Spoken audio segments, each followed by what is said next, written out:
भयानक जंग के बीच खौफनाक साजिश का कच्चा चिट्ठा लेकर हाजिर हूं मैं, प्रशांत चुरहे। यूक्रेन के तिर्नोपिल शहर पर रूस का बड़ा हमला हुआ है और इस अटैक में 25 लोगों की मौत की खबर है। लेकिन एक बहुत बड़ी खबर ब्रिटेन से भी है, जिसने रूस पर मिलिट्री एक्शन की धमकी दे दी है। और रिपोर्ट यह है कि ब्रिटेन के एक विमान पर रूस के जासूसी जहाज ने लेजर से हमला किया है। उधर पोलैंड ने यूक्रेन जाने वाली रेल लाइन पर हुए हमले का इल्जाम सीधे रूस पर लगा दिया है। और अब पोलैंड और रोमानिया ने रूस के खिलाफ जंगी जेट उड़ाना भी शुरू कर दिया है।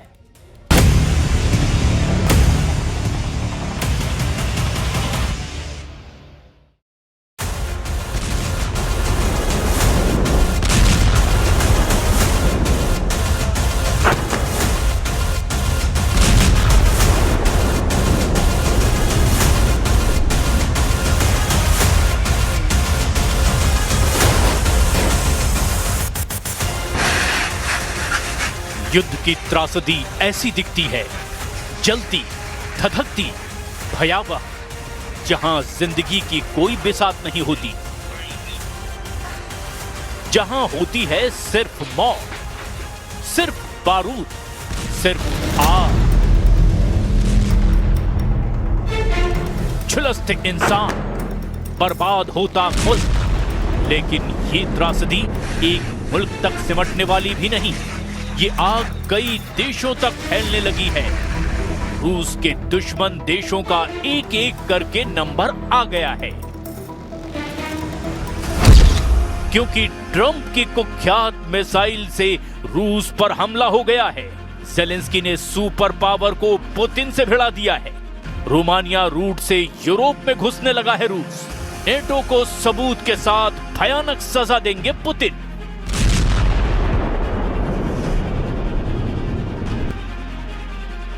जब यूक्रेन सबसे ज्यादा बारूदी तपिश झेल रहा है, तब यूक्रेन का जर्रा जर्रा बारूदी धमाकों से दहल रहा है, तब सुपर पावर का साइलेंट हो जाना बहुत बड़े खतरे का सिग्नल दे रहा है। अचानक अमेरिका ने पुतिन के हमलों पर चुप्पी साध ली है। अचानक ट्रंप ने बेरुखी की चादर ओढ़ ली है, जबकि पुतिन ने हमलों का विस्फोटक राउंड शुरू कर दिया है। यूक्रेन में किस कदर बारूदी कोहराम मचा है, उसका भयानक दृश्य देख लीजिए। ये बहुमंजिला इमारत रूस के प्रचंड प्रहार से ढह गई है। धमाका इतना जोरदार था कि कई घंटों तक बिल्डिंग आग में घिरी रही। धमाका इतना पावरफुल था कि आधी इमारत भस्म हो गई। रूस ने पूरी रात यूक्रेन में मिसाइलों और ड्रोन से हमले किए। खासकर पश्चिमी यूक्रेन के शहरों को रूस की सेना ने निशाने पर ले लिया।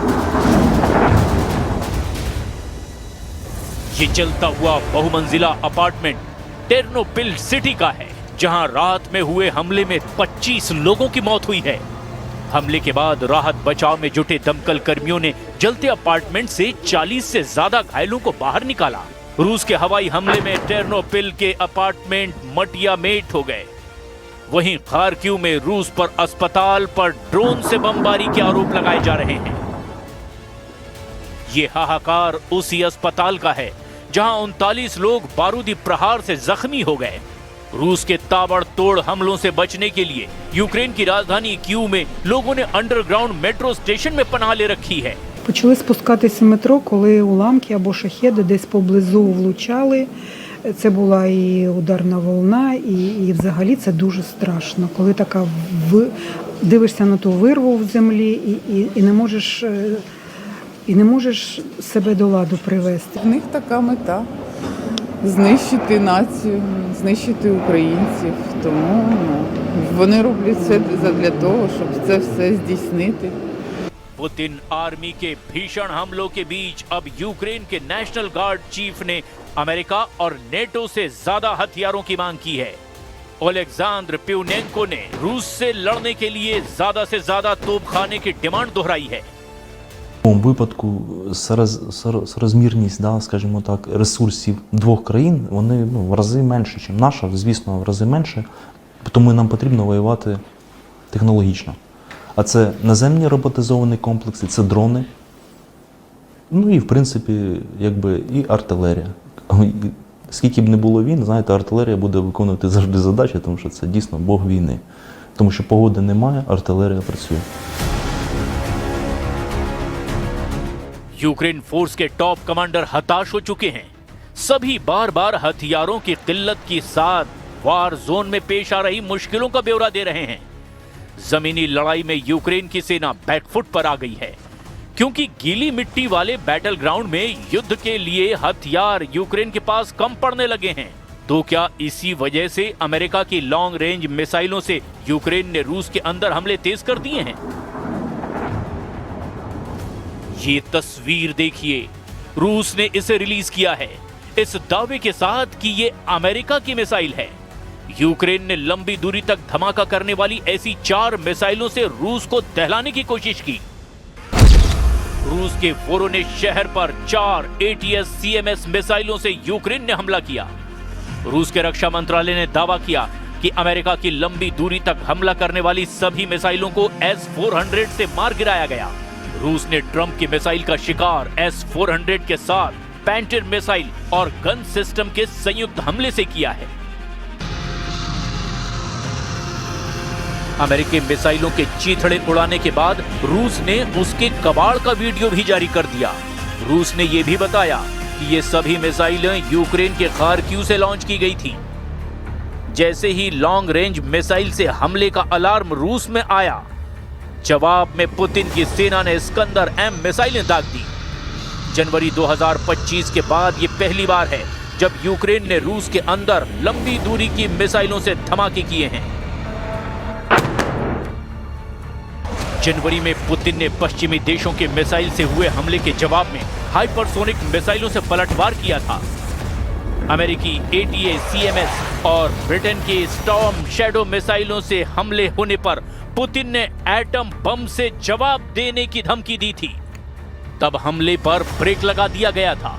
हालांकि अब फिर से यूक्रेन उन्हीं मिसाइलों की तरफ देखने लगा है, जिससे भड़के रूस ने रौद्र रूप अख्तियार कर लिया था। एक तरफ जहां रूस यूक्रेन को बेरहमी से पीटता रहा है, वहीं प्रेसिडेंट ट्रंप ने अपने कदम पीछे खींच लिए हैं। कल तक ट्रंप सीधे पुतिन से बात करके युद्ध खत्म करवाने का दावा कर रहे थे, वहीं अब उन्होंने अपने दूतों को पुतिन को मनाने के मिशन पर लगा दिया है। अमेरिकी सेना के सचिव डैन ड्रिस्कॉल और army chief of staff general Randy George Ukraine की राजधानी क्यू पहुंचे हैं। ट्रंप के दोनों दूत फिर से यूक्रेन की लीडरशिप के साथ मिलकर रूस से शांति वार्ता शुरू करने का रोडमैप तैयार कर रहे हैं। यूक्रेन के बाद ट्रंप के दूत रूस के अधिकारियों से बैठक करने की उम्मीद जता रहे हैं। हालांकि पुतिन ने अब अपना मिशन नेटो शुरू कर दिया है। पुतिन ने यूक्रेन के बाद जितने भी दुश्मन हैं, उन्हें एक एक कर दहलाना शुरू कर दिया है। पुतिन की आंख की किरकिरी बना पोलैंड बढ़ते खतरे को भांप चुका है। असल में पोलैंड की यूक्रेन जाने वाली रेल लाइन पर हुए हमले के आरोप रूस पर लगाए गए। पोलैंड ने रेल लाइन विस्फोट को देश पर हमला कहा। पोलैंड के विदेश मंत्री ने रूस को धमकी दी है कि रेल लाइन विस्फोट का करारा जवाब दिया जाएगा। Rosyjskie GRU rutynowo do swojej brudnej roboty wynajmuje podwykonawców pod fałszywą flagą. Tym razem był to akt nie tylko dywersji jak poprzednio, lecz akt terroru państwowego, gdyż jasną intencją było spowodowanie ofiar w ludziach. Poland ने दावा किया कि Ukraine जाने वाली rail line पर हमले के लिए रूस ने यूक्रेन के 2 गद्दारों को मोहरा बनाया। पोलैंड ने सभी जांच के बाद जानकारी दी कि रूस के राजनयिकों पर प्रतिबंध लगाया जा रहा है। पोलैंड ने साफ धमकी दी है कि रूस से बदला लेने के लिए अब किसी भी हद को पार किया जा सकता है। Rosyjskie GRU rutynowo do swojej brudnej roboty wynajmuje podwykonawców pod fałszywą flagą. Tym razem był to akt nie tylko dywersji jak poprzednio, lecz akt terroru państwowego, gdyż jasną intencją było spowodowanie ofiar w ludziach. Ukraine रूस युद्ध शुरू हुआ तब से Poland ने Putin की tension बढ़ा रखी है। पोलैंड ने बीती रात रूस के भीषण हमलों के बाद में फ्रंट लाइन पर जंगी जेटों को उड़ाना भी शुरू कर दिया है। पोलैंड के साथ रोमानिया में नेटो के फाइटर जेट ने भी अटैक मोड ऑन कर दिया है। मतलब नेटो और रूस का युद्ध अघोषित तौर पर शुरू हो चुका है। रूस ने रोमानिया और पोलैंड में किसी भी एक को अगर टारगेट बनाया तो फिर युद्ध का विस्तार अमेरिका तक हो सकता है। इसी वजह से ट्रंप अब पर्दे के पीछे रहते हुए पुतिन से वॉर डील फाइनल करने का प्लान बना रहे हैं। अमेरिकी न्यूज एजेंसी एक्सियोस के मुताबिक ट्रंप ने यूक्रेन युद्ध खत्म करने के लिए एक नई योजना पर चुपचाप रूस से बातचीत कर ली है। ट्रंप और पुतिन ने मिलकर के 28 सूत्रीय एक मसौदा भी तैयार कर लिया है। नए शांति प्रस्ताव को 4 बड़े हिस्सों में बांटा गया है, जिसमें यूक्रेन में शांति, सुरक्षा गारंटी, यूरोपीय सुरक्षा और रूस यूक्रेन के साथ भविष्य के अमेरिकी संबंधों का जिक्र है। हालांकि रूस ने यूक्रेन की जितनी जमीन जीत ली है, उसका कंट्रोल किसके पास होगा अब भी ये साफ नहीं है। युद्ध समझौते में यही पेच अब तक अनसुलझा है। रूस जीती हुई जमीन से पीछे हटने को तैयार नहीं। यूक्रेन अपनी 1 इंच जमीन छोड़ने पर राजी नहीं, इसीलिए समझौता मुमकिन नहीं। यानी युद्ध लंबा खिंचता जाएगा, रूस यूक्रेन में बढ़ता चला जाएगा। यूक्रेन के सरेंडर के बाद पुतिन नेटो की तबाही का मिशन ऑन कर सकते हैं।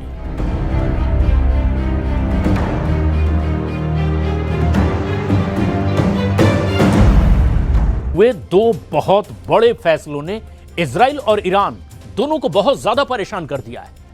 डोनाल्ड ट्रंप ने मोहम्मद बिन सलमान के साथ मिलकर के पश्चिम एशिया में कोहराम मचाने वाली एक बड़ी डील कर ली है। ट्रंप ने दोनों फैसले अब एक नया युद्ध भड़का सकते हैं और फिलहाल सबकी नजर अब सऊदी अरब के क्राउन प्रिंस मोहम्मद बिन सलमान पर है।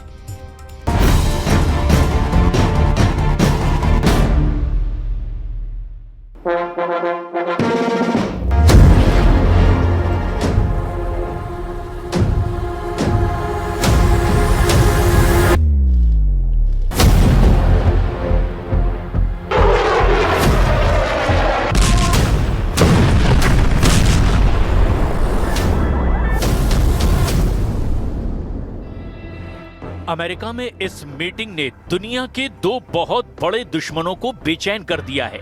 आसमान में गरजती F-35 ने ट्रंप के सबसे बड़े दुश्मन को मैसेज दिया है, तो व्हाइट हाउस के अंदर ट्रंप का फिलिस्तीन वाला मुद्दा ऐसे उठा कि इस बहुत ही खास बैठक से तेल अवीव से लेकर तेहरान की लीडरशिप तक तनाव बहुत ज्यादा बढ़ गया।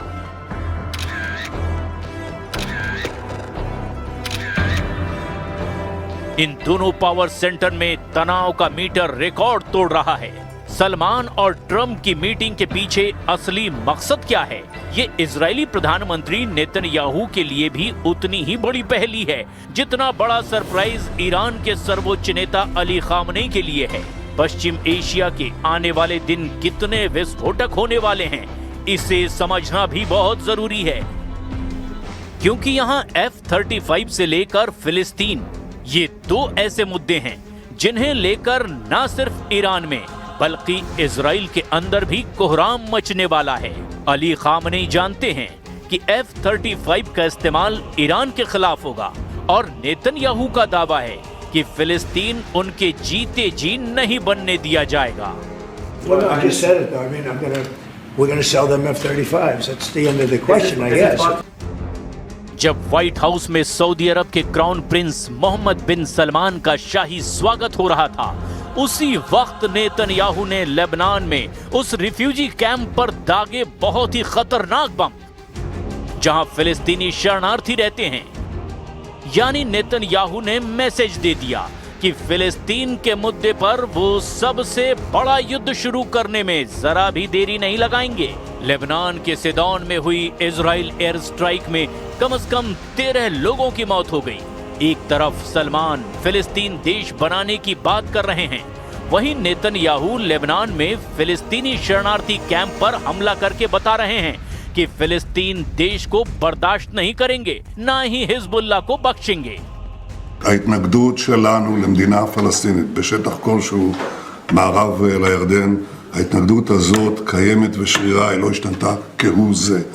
אני עודף את הניסיונות הללו כבר עשרות שנים, ועושה את זה גם מול לחצים מן החוץ ולחצים מבית, אז אני לא זקוק לחיזוקים וציוצים והרצאות מצד איש. आखिर डोनाल्ड ट्रंप और मोहम्मद बिन सलमान की मीटिंग में ऐसा क्या हुआ जिसने इजराइल और ईरान दोनों को बहुत बुरी तरह भड़काने की वजह दे दी? ये समझना भी बहुत जरूरी है। इसमें कोई शक नहीं कि क्राउन प्रिंस सलमान का स्वागत करने में डोनाल्ड ट्रंप ने कोई कसर नहीं छोड़ी।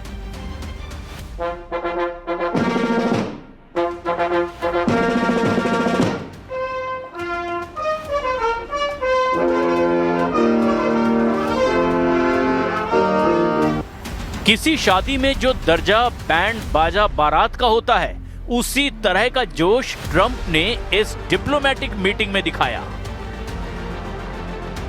डोनाल्ड ट्रंप ने उसी अंदाज में मोहम्मद बिन सलमान को वेलकम प्रिंस कहा, लेकिन इस स्वागत के साथ अंदर खाने की खबर क्या है, इसे पूरी दुनिया समझना चाहती है। दोनों के बीच हुई बातचीत में सऊदी अरब ने कहा कि वो गाजा को फिर से बसाने के लिए फंड देगा। कितनी रकम और कब दी जाएगी ये नहीं बताया गया। सलमान ने कहा कि सऊदी अरब इजराइल के साथ अब्राहम अकॉर्ड में शामिल होना चाहता है, लेकिन इसके लिए 2 स्टेट सॉल्यूशन के तहत फिलिस्तीन देश बनना चाहिए। So definitely we believe having a good relation with all Middle Eastern countries it's a good thing, and we want to be part of the Abraham Accord, but we want also to be sure that we secure a clear path of 2-state solution. And today we have a healthy discussion with Mr. President that we're going to work on that to be sure that we can prepare the right situation as soon as possible to have that. आज का सच ये है कि Israel इस demand को पूरी तरह खारिज करता है। ऐसे में क्या अब्राहम अकॉर्ड पर बात बन जाएगी? सऊदी अरब और इजराइल के बीच राजनयिक रिश्ते कायम हो पाएंगे? सऊदी अरब की ये ऐसी डिमांड है जो अमेरिका को बहुत ज्यादा मुश्किल में डाल सकती है, और इस उलझन ने डोनाल्ड ट्रंप को बहुत ज्यादा मुश्किल में डाल दिया है। 2 साल तक इजराइल की जिस बमबारी ने गाजा को मिट्टी के ढेर में तब्दील कर दिया और जिस बमबारी ने करीब 70,000 लोगों की जान ले ली, उसके लिए पश्चिम एशिया के लोग अमेरिका को भी जिम्मेदार मानते हैं, क्योंकि इजराइल का गिराया हुआ हर बम अमेरिका से सप्लाई किया गया था। लेकिन अब ट्रंप भी अमेरिका के आधिकारिक रुख यानी कि 2 स्टेट सॉल्यूशन की बात कर रहे हैं। ट्रंप बिना किसी वायदे के 2 देश वाले हल की बात कर रहे हैं, यानी इजराइल के साथ फिलिस्तीन भी देश बन जाए और फिर अब्राहम अकॉर्ड पर सऊदी अरब दस्तखत करे।